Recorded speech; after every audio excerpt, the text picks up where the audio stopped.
Kui was still a teenager when she posted her picture and her details on the net. Mark, already in his 40s, left wife, family, and job behind to follow an obsession. First time I'd ever been to Asia in my life. First country in Asia I'd ever been to. And she met me at the airport. So she was the very first person I ever met, about 8 o'clock at night, looking, she was 19, I think, just turned 19 years old, just looking as cute as a button.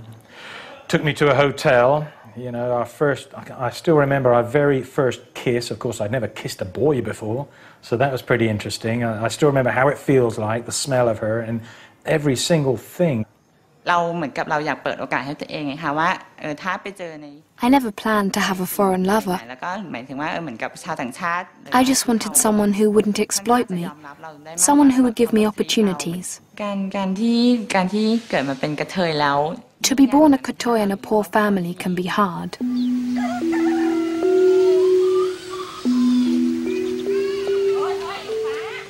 Even in Thailand, tolerance has its limits, but on practical rather than moral grounds. Kui lost her father when she was 15.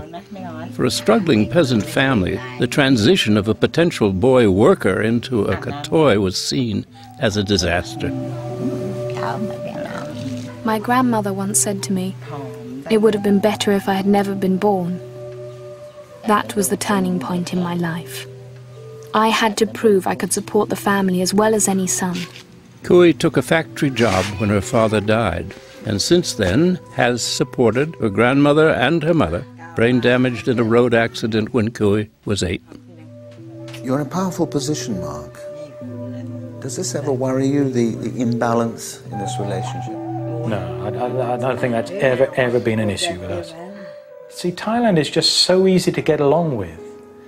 We don't have problems with money. We don't have problems with making the mortgage. We don't have problems with her getting pregnant. Tell me about the attractions of a Kathoey. What do you find so attractive in Kui? She's very feminine. So, I mean, she's sexy like a girl is sexy. But she's also horny like a boy is horny. So it's, you know, you couldn't really ask for much more than that in a person. I still have the male parts that women don't have. And it was that which interested Mark. Everyone's interested. Not only Mark, and not only all males. I'm interested in why I was born a man and feel like a woman.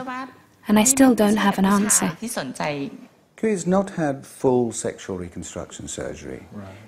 Is it something that you wouldn't like her to do, to go the whole way? It's not important, but I would prefer that she stays the way she is. It's a pretty big step. It's one thing to have breast implants. It's another thing to have halogen implants or to have your Adam's apple shaved down, but to have your tackle sawn off, it's just a big step. And is it important to your sexual relationship that she still does have her male parts? Yeah, I mean, I enjoy it. Yeah. I'd find it a big turn on. I find very feminine Asian ladyboys who can perform the same as I can, who definitely can't fake an orgasm. I find that a huge turn on. I mean, when I first met Kui, when we were first getting together and doing interesting things in private, I was shooting bullets in the headboard. It was really just the best sex I'd ever had. Hi. Mark and a friend have set up a website promoting Asian ladyboys, and they're on a roll. Transsexual pornography is the fastest growing phenomenon in the trade, and according to Mark, drawing in the most normal of normal men. Yeah. It's unbelievable, the amount of guys that I talk with on the forum who are just regular, rational, normal thinking human beings. And they have this one thing about them that a lot of them try and hide. There are a lot of married people. It's just like a gang of guys who talk football. And we have a football forum on our message board. It's just a gang of regular guys. And as more and more of these girls become available and want to promote themselves on sites like ours, then more and more guys will, kind of like me, just suddenly be fascinated and taken with Asian ladyboys.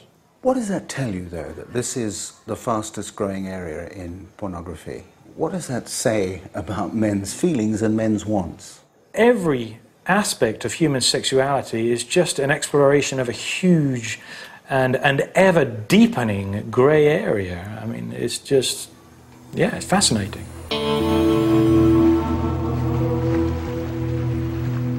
Suriname, a small South American country with a vicious history.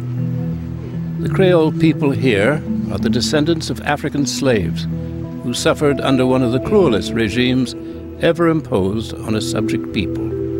The Dutch plantation owners literally worked their slaves to death, continually replenishing stocks with fresh blood from Africa.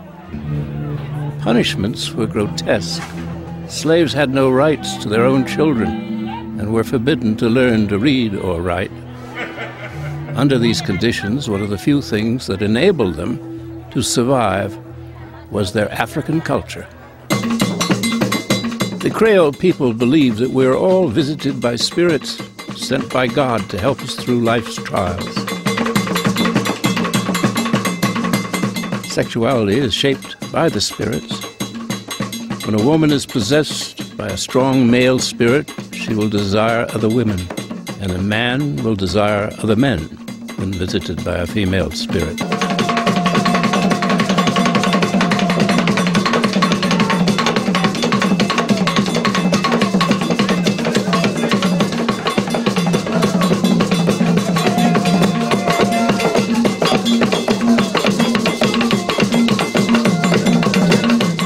The result is a society where sexuality is fluid and carries no stigma.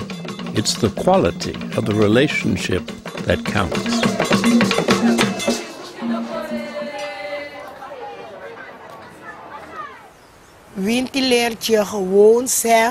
The spirits teach you whether you live as man and woman, woman and woman, or man and man. It's okay. As long as you handle the relationship decently. Feelings don't come from the individual, they come from God. You may live with a man for perhaps 10 years, and then in the 11th year, you get feelings for a woman. It's not your doing, it's God's doing. Iris and Ellie came together over 20 years ago when Iris' marriage was breaking down. It was the first relationship either had had with another woman, and they both have children and grandchildren of their own.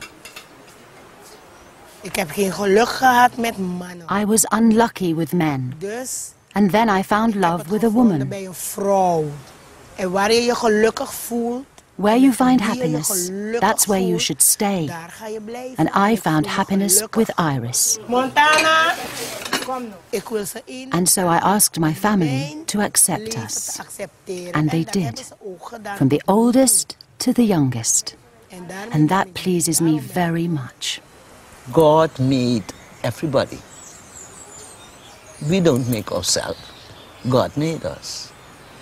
And He made homos, He made lesbians, He made bisexuals.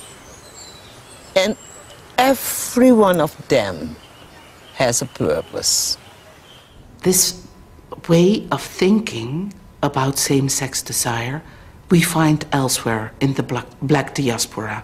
We find traces of it in Africa itself. So contrary to a very dominant discourse at this moment that homosexuality is un-African, that the colonialists brought it to Africa,